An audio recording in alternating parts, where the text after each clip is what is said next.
Imagine for a moment that the people you trusted most, the ones who were supposed to protect you, love you, or at least stand by you, are the same people who end up hurting you deeply. It could be a parent who let you down in a critical moment, a sibling who betrayed your confidence, or a partner within the family who broke a sacred bond.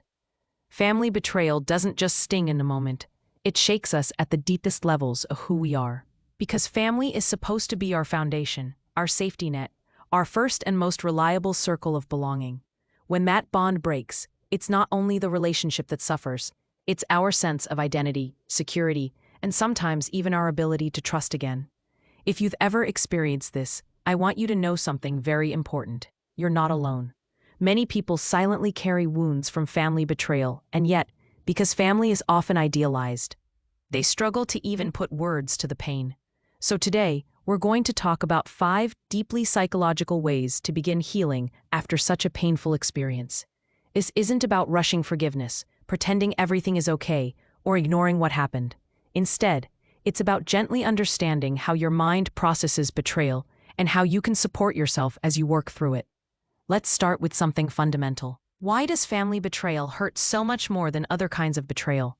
Psychologists explain that from childhood, our brains are wired to seek security from those closest to us. Our attachment systems, those invisible but powerful bonds that form between us and our caregivers, are designed to make us feel safe. So, when betrayal comes from within the family, it feels like the very ground beneath us is crumbling. It's not just disappointment. It feels like a violation of something sacred, and it can send us into confusion, grief, or even self-blame. The first psychological step toward healing is acknowledging the pain without minimizing it. Many people instinctively downplay their feelings, telling themselves things like, maybe I'm overreacting, or I should just get over it. But neuroscience shows that emotional pain lights up the same brain regions as physical pain. In other words, betrayal literally hurts. And pretending it doesn't can make recovery harder. By simply saying to yourself, yes, this hurt me, and my feelings are valid, you allow your brain to begin processing the experience. This act of acknowledgement isn't weakness, it's actually a form of psychological self-respect. The second way to heal is to separate your identity from the betrayal. When someone in your family wrongs you, it's easy to internalize the hurt and think it must mean something about who you are. For example, if a parent constantly broke promises, you might unconsciously believe, I must not be worth keeping promises for. If a sibling betrayed your trust, you might carry the belief, people close to me will always let me down.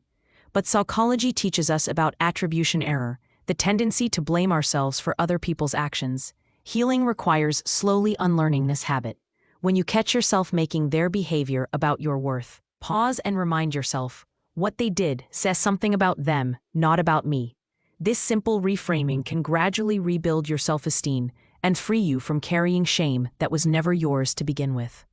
The third psychological way to heal is understanding the grief process. Betrayal is not just a single event, it's a loss. It's the loss of trust, of the family story you thought you were living in, and sometimes of the relationship itself.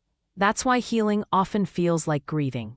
Psychologists outline the stages of grief: denial, anger, bargaining, depression, and acceptance. You may find yourself cycling through these stages over and over again.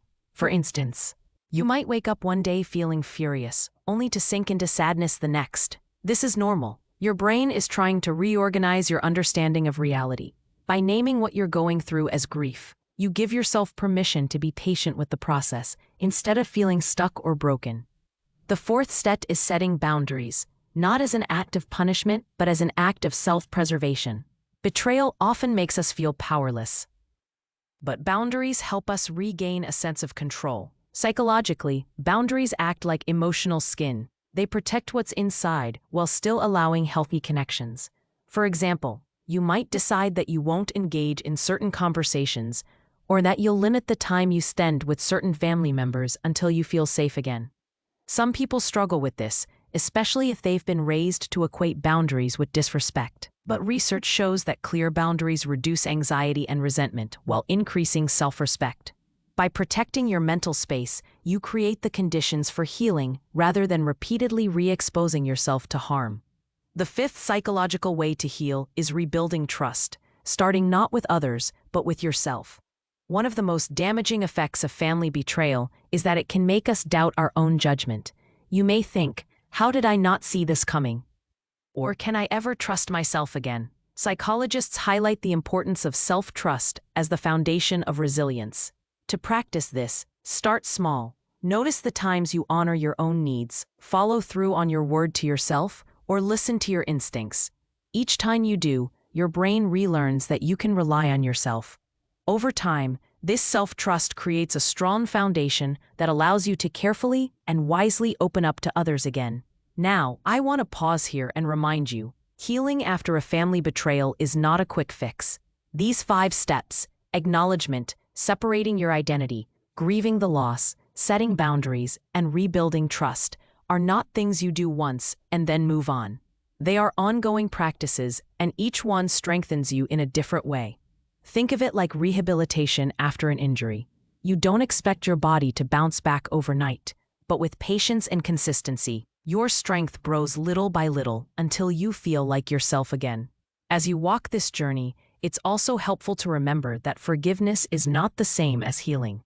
Some people feel pressured to forgive quickly, but true forgiveness, if you choose it, only becomes possible when you first allowed yourself to process the pain, honor your feelings, and rebuild your sense of safety. So, don't rush yourself. Your healing is not on anyone else's timeline. Before we close, let me leave you with this thought.